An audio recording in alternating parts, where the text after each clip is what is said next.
I call this a water wash. I like to get the locks really wet and saturated before I go in with the shampoo. You see me pushing some of the product out with my fingers. And sometimes sweat and oil gets trapped inside the lock. So you want to loosen that up a bit before you put shampoo on top of it.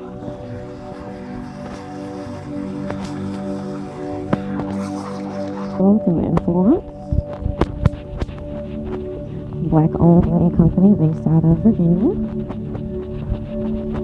Clarifying shampoo takes all the dirt and debris out of the locks and the hair.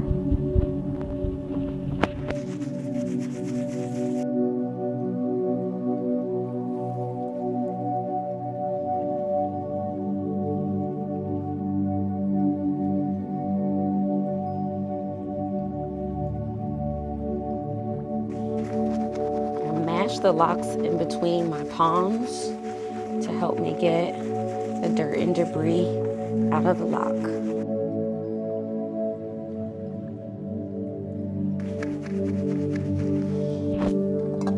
Add shampoo as we go. Never want to forget about the nape of the neck.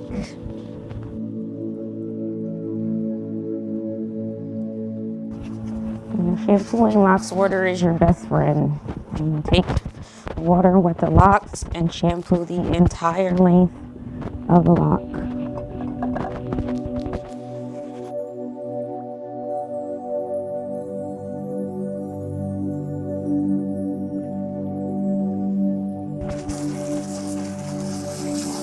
Each of my lock clients get 3 shampoos.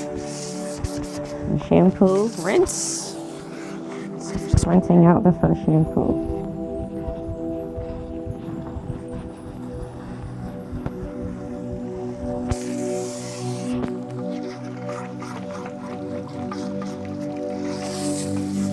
Just want to cup your client's ears so you don't get water all in there. It really is the little things that matter most times. Care for your client is really important. And any irritation on the scalp that's not this might feel.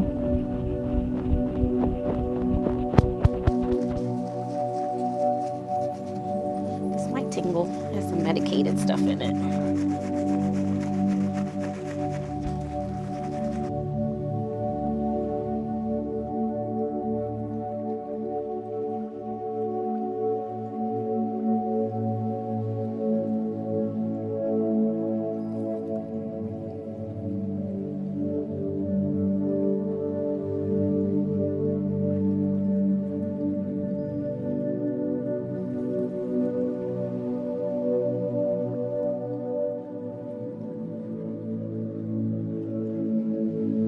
The locks as I try to rinse the shampoo out. It helps. And the squeeze never wring.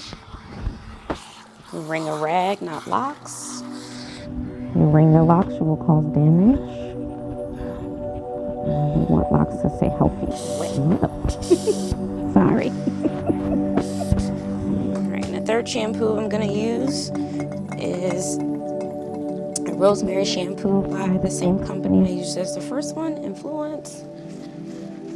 This is going to stimulate her scalp, promote growth, reduce itching, and provide moisture. And we want to put moisture back into the lock because the clarifying shampoo will strip the hair of all the natural oils. So this will put the oils back in, make it nice and soft.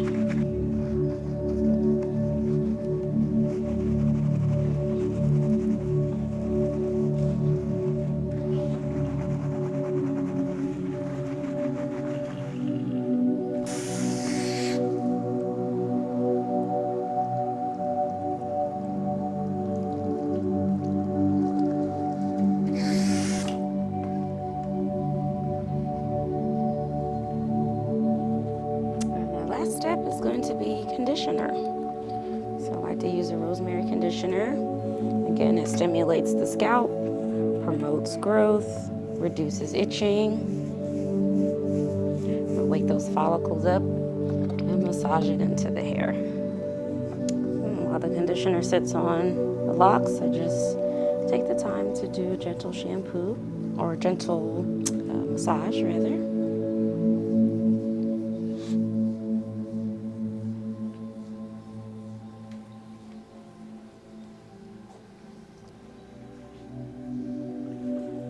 This helps relax my client and myself.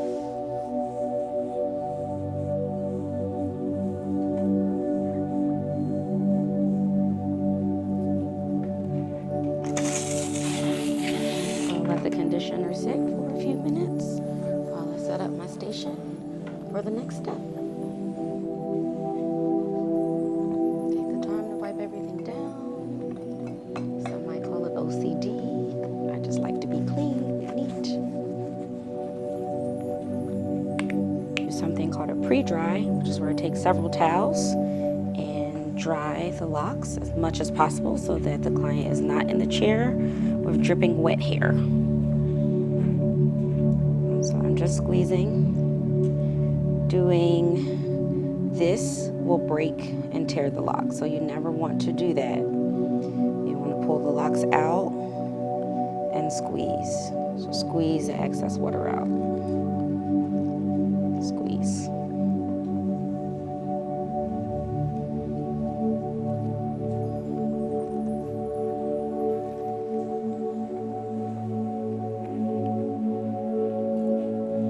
Locks hold a lot of water. They do take quite a bit of time to dry. You want to make sure that the locks are completely dry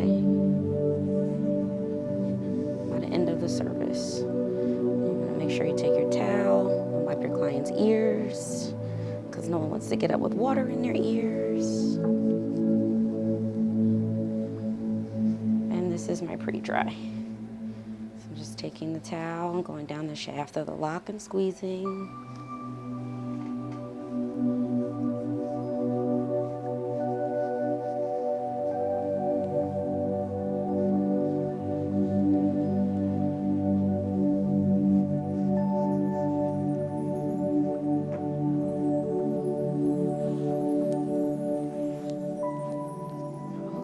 Pre-dry over. Time for interlocking. So I like to pull all the locks up and start at the bottom. Tie the rest of the locks away. Maybe they will stay. And I will use my crochet needle to start the interlock process. So I look for my last rotation, which looked like it was up and down, so I'll go in this way. I want the lock to remain facing down, so we'll do a 3 or 4 point rotation, depending on one, how tight it is to the scalp. How's that feel, Tempest? That feels good? Yes. Okay. So I always begin where my last rotation ended, and then I always make sure that for this particular style, that the last rotation is facing down.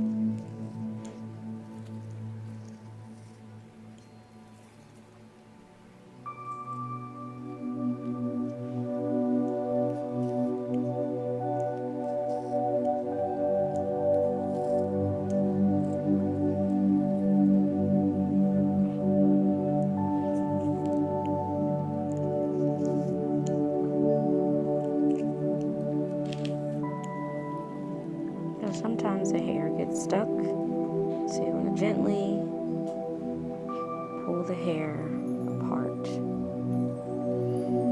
don't want to rip and snag it because it'll hurt your client. Sometimes with locks, the hair likes to get caught on itself. It's normal. I say water is your best friend because you can pull it apart as long as the hair is wet. You don't want to do it dry.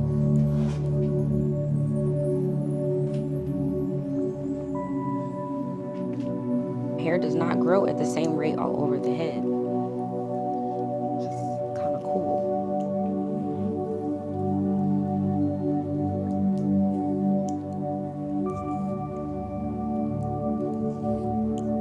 So in some areas I've had to do a complete 4-point. There are areas where I've done one rotation, 2 rotations. Some areas I have to do 6. More so in the back. I'm going to assume that Tempest's hair grows faster in the back, right at the nape.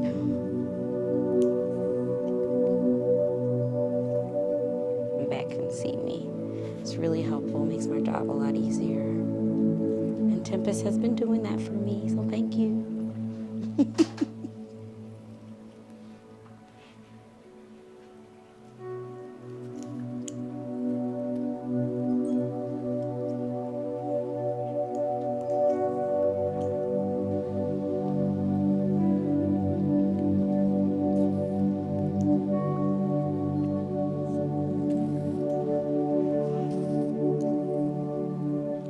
Down to the end here, I like to take my rubber band and go around once and then tuck to finish the style. I'll show you what it looks like when I don't tuck, which I don't particularly like. So I like the style to look like it's finished.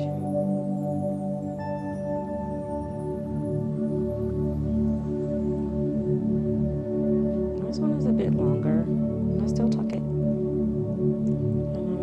The rubber band up a little bit more. Okay.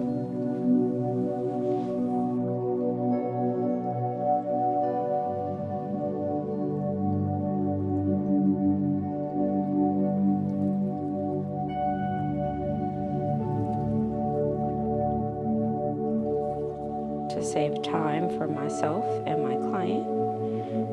That way, while she's under the dryer, I can start my next one. Typically don't like when they leave without complete drying. Tempest doesn't do that. She's under the dryer for about 40 minutes. I would say without pre-drying, if your client is just in your chair dripping, they may have to be under the dryer for longer periods of time. As a stylist, I believe it's important to be considerate of your time and your client's time as well, and to figure out ways to get things done in an efficient manner. So this one's going to be way off, so I'm going to go in here and fold this one underneath and then twist down to the bottom. See that little loop there? Tuck it.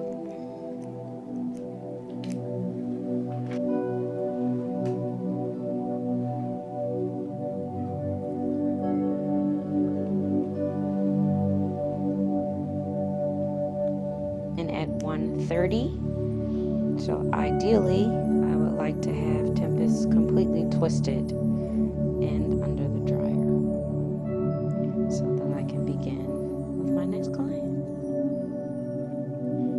Time management is so important in any and everything that you do.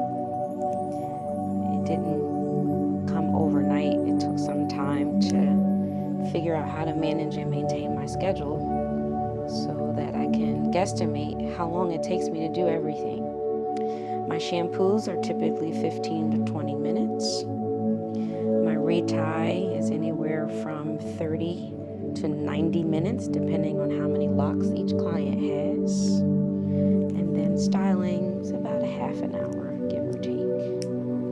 So my goal is always to get people done in 90 minutes or less, or typically 120 minutes or less. And the way I do that is I just focus on what I'm doing. I make sure that my hands are constantly touching the client or their hair.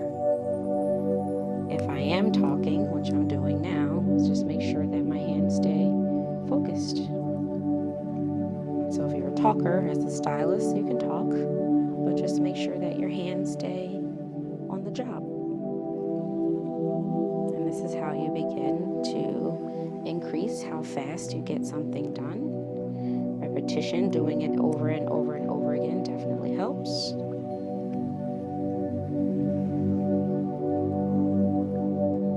How you hold your body and where you stand is important. Having a chair that reclines is a nice feature, because then the client gets to relax. I get to relax my shoulders, get to breathe a little bit. It feels good. Give my feet and my back a break. Sometimes I'll sit in my chair. Gently removing a piece of lint. If you can remove the lint, great. If you can't, leave it. Sometimes locks attract a little bit of everything outside. You don't want to cut it out because it will loosen the lock up. I do have some clients that have a lot of lint, and what I suggest for them is to color their hair. In most cases, the lint is holding the lock together in some cases.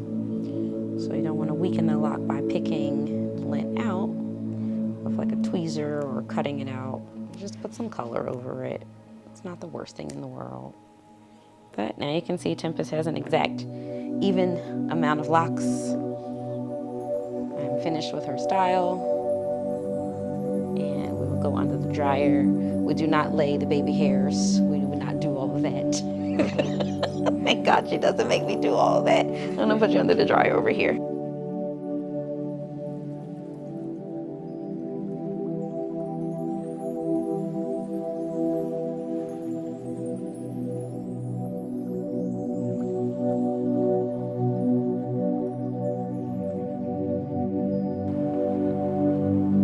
Okay, I'll see you in 30.